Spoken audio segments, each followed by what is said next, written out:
Welcome to my channel. Today's story is about a dad who sold his daughter's life to the devil, and now the house still echoes with her screams. A man woke up in his bed, drenched in sweat. He looked over at his wife, who was sleeping peacefully.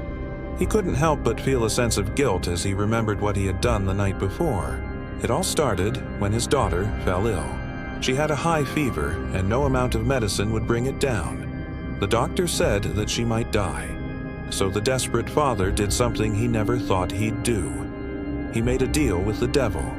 In exchange for his daughter's life, he promised the devil her soul. The devil agreed, and the next morning, miraculously, the girl's fever broke. But now the father had to make sure that she didn't end up in hell when she died. He raised her to be a good person, hoping that the devil wouldn't take her too soon. But one day, when the girl was playing by the stairs, she fell and hit her head. The father rushed her to the hospital, but she was already dead. As he stood by her coffin, the father felt the presence of the devil beside him. He knew that it was time to fulfill his promise. As he watched the devil drag his daughter's soul into hell, he heard her screams echoing through the underworld.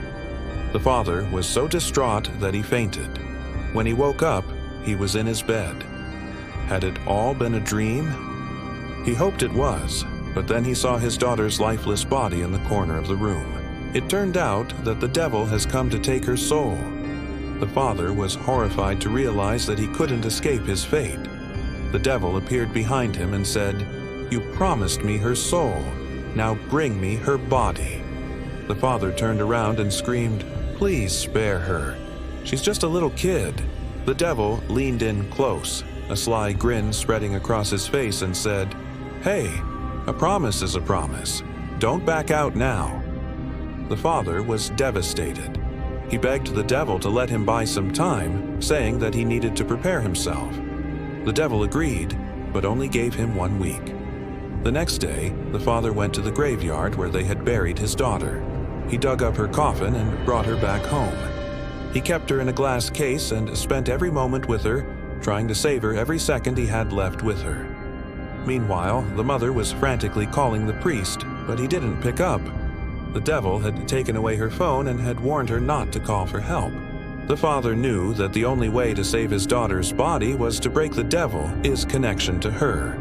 But how could he do that without breaking his own soul? What do you think the dad should do next? Drop your thoughts in the comments. Make sure to smash that subscribe button so you don't miss part 2.